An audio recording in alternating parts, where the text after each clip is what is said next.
Ladies and gentlemen, welcome back to another video with Swaggle. And boy, oh boy, has it been a few weeks in the comic book collecting market. I mean, when we think about, what we got with the Thor Love and Thunder teaser with Jane Foster, to, what's going on with right now with Moon Knight, to everything that is happening right now with the Doctor Strange Multiverse of Madness teasers or, leaks or images that have been coming out that have been setting the market on fire.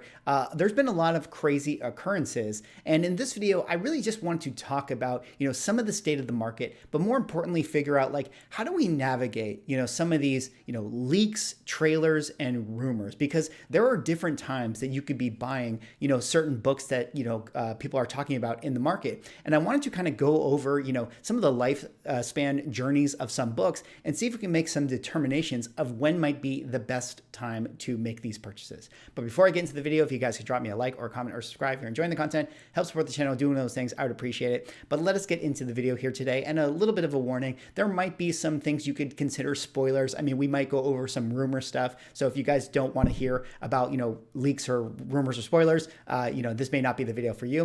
But, I'm not going to go too far into it. This is really just us figuring out, how we navigate the prices with regards to, what happens with the news cycles and things like that. So let's first talk about, the elephant in the room here. And that, of course, is what is going on right now with Doctor Strange in the Multiverse of Madness. Now, I don't know if you want to call this an actual leak because it is, in fact, an image in a trailer, but we got the first image that effectively suggests that we are going to be getting Captain Carter in Multiverse of Madness. There you can see, her British Captain America shield. And this image, of course, set the market on fire. Everybody is buying into this Captain Carter #1, the 1 in 25 variant that is now selling at $200. This was a book that, came out not too long ago, only a few weeks ago. And, being a 1 in 25 was probably selling around that 25, maybe that $50 level. Now it is, skyrocketed to 208 simply due to the fact that we have this image right here. And that's one of the things I think is really interesting to think about. It's like, there are different times that you can kind of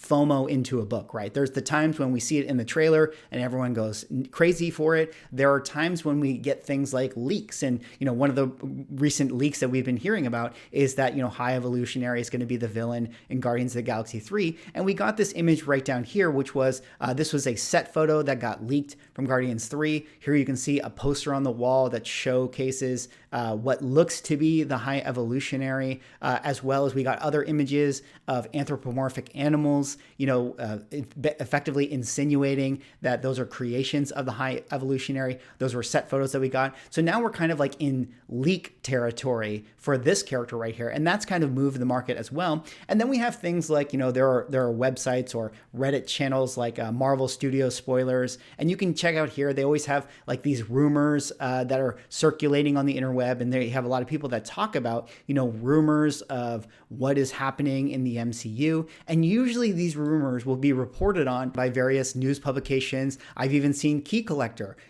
take a rumor out of Reddit and basically, post it onto their spec deck, for instance. So there's different times that you can kind of, use what's going on in the news sphere to spec on a book. Here in front of you, you have sort of some Armor Wars rumors. And this, as you can see right there from the Reddit user, was posted 6 months ago. And in this particular post, they're suggesting that the villains of the show are going to be Justin Hammer, who of course is Sam Rockwell's character from Iron Man 2, and also Zeke Stane, who is the son of Obadiah Stane, who was the villain of Iron Man #1. Now, so let's say I'm a fan of Justin Hammer and I want to buy Iron Man #120, which is Justin Hammer's first appearance. Should I buy this book, based on this Reddit thread? Should I buy this book when we start to get, images of Sam Rockwell maybe on set? Or should I buy this book when we actually get images of him on the trailer? Because when I buy this book, it's definitely going to have different pros and cons for mitigating my risk, but it's clearly going to dictate different prices and there's going to be different instances of FOMO going on. But one of the things I do think is really interesting to think about is that, if you're someone who buys, say, the rumor, like let's say there's a Reddit thread out there that talks about, such and such character is coming into such and such Disney Plus show, and we're like 6 months out or a year out from that instance, when you buy into those rumors, there's actually a lot of opportunity for you to not lose out on your money. I mean, granted, always buy what you like, but let's say that you hear about your favorite character and it's a book that you don't have is coming in a show later on some like, Reddit thread or some, news source publication. If you were to buy that book, I'll basically show you in most instances, you probably won't lose out on your money. Now, one of the risks to that is that if you buy based on the rumor, that character or that rumor might not actually come to fruition, which is why, some people like to buy the leaks. So if we're talking about the high evolutionary thing, right now when we have images or things like that are like coming out and it's like, oh, okay, this is actually, actually happening, or we have something more than just some anonymous user on Reddit talking about a book. But let's take a look at some examples here. And one of the things that I wanted to, study is,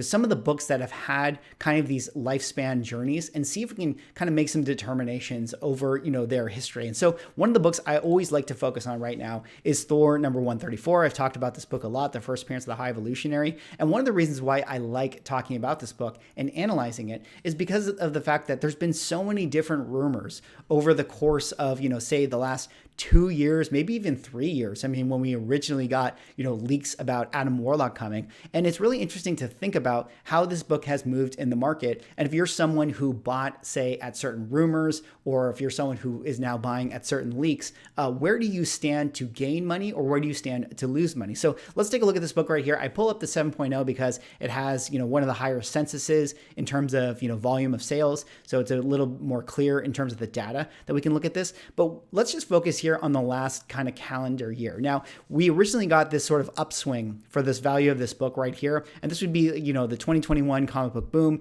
Basically, every book saw an increase in prices at this time. So let's not focus on this too heavily. But when we get to around here, in the middle of the summer, you can see there's a big shoot up for this book, right? It has a little bit of a pullback after the 2021 boom. And then there's a big shoot up here. And this was about a year ago. And I remember this specifically. I couldn't find the Reddit article, but it was at this time when it was initially sort of reported on Reddit that one of the plans was to, in fact, have the High Evolutionary in Guardians of the Galaxy 3. And it might have even been at the time that Key Collector would have had a little, push notification come through and suggest that, hey, there's rumors right now about the High Evolutionary. So if you're someone who bought this book, say, in August of last year, you bought it probably around, the $455 price point, which is a pretty good entry point into this book because as you can see, once we got the next, leak and rumor about the High Evolutionary, I think it was at the end of last year, this book shot up all the way to the $800 level. Now it's had a little bit of a correction as well, but where we are corrected is still higher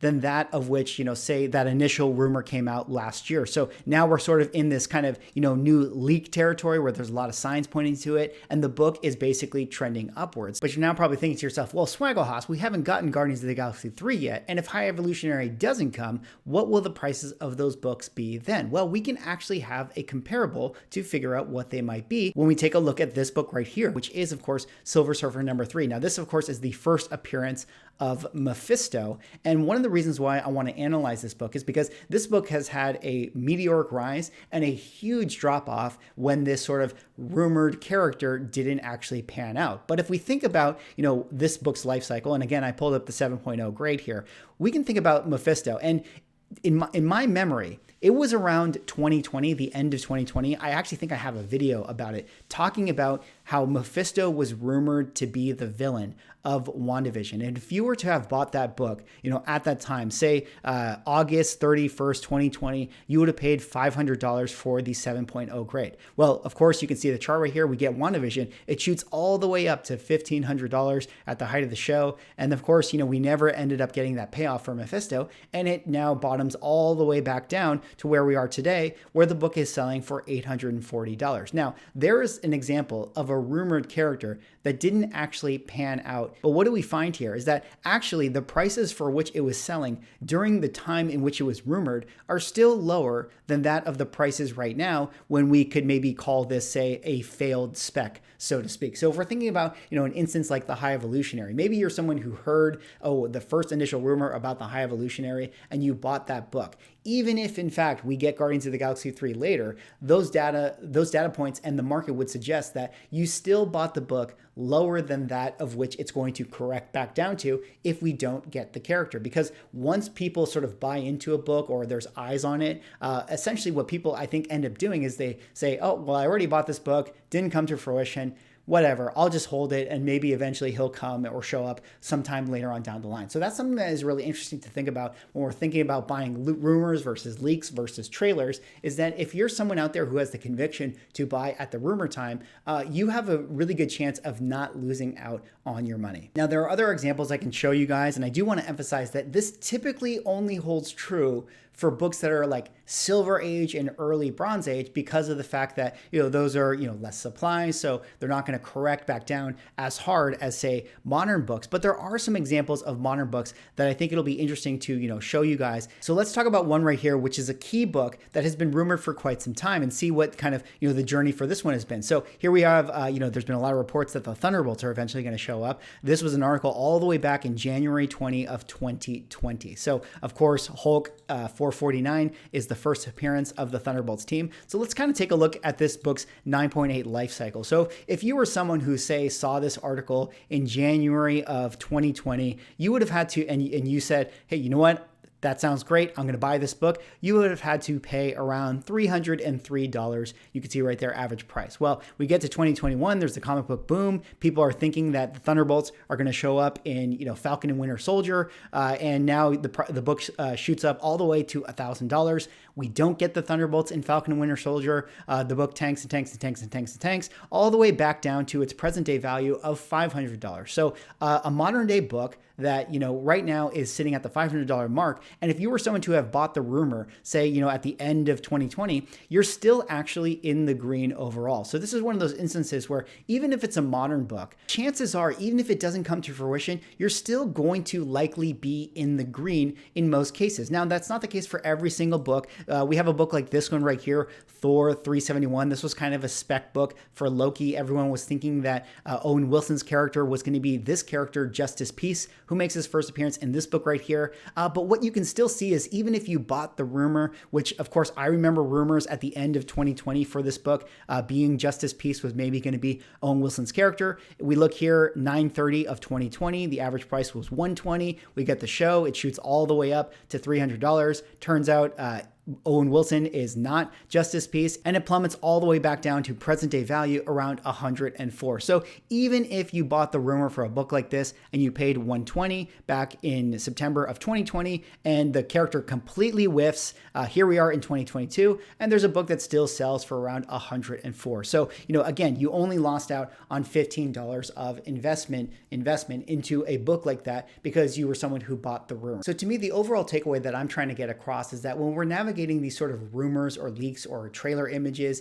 if there's a book that you actually want and you do hear a rumor about it and you do decide that you're going to FOMO into that rumor, what I'm basically trying to show you is that for the most part, as long as it's a book that you actually really want, you're likely going to be okay in most instances when you FOMO into that initial rumor. Now, when you FOMO into the leak, when we're kind of getting close to stuff, you might have a little bit of a correction, but you're mitigating your risk that it is in fact going to be something that pays off, versus when you buy the trailer, you're really going to have to pay that premium, and there's a very likely chance that it's going to have a pullback after the show. Anyways, that's all I have for this video. Let me know what you guys think. What do you guys think about rumors and leaks and how the market is reacting to all these different, things that come out in the media sphere? To me, I always feel like if it's a book I want and I start to hear rumors about it, that's usually when I really aggressively target a certain book. I feel like once you get those images, it's probably better to just wait till after the show or after the movie. Anyways, let me know what you guys think. Drop me a like, comment, subscribe if you're enjoying the content, and I will see you in the next video.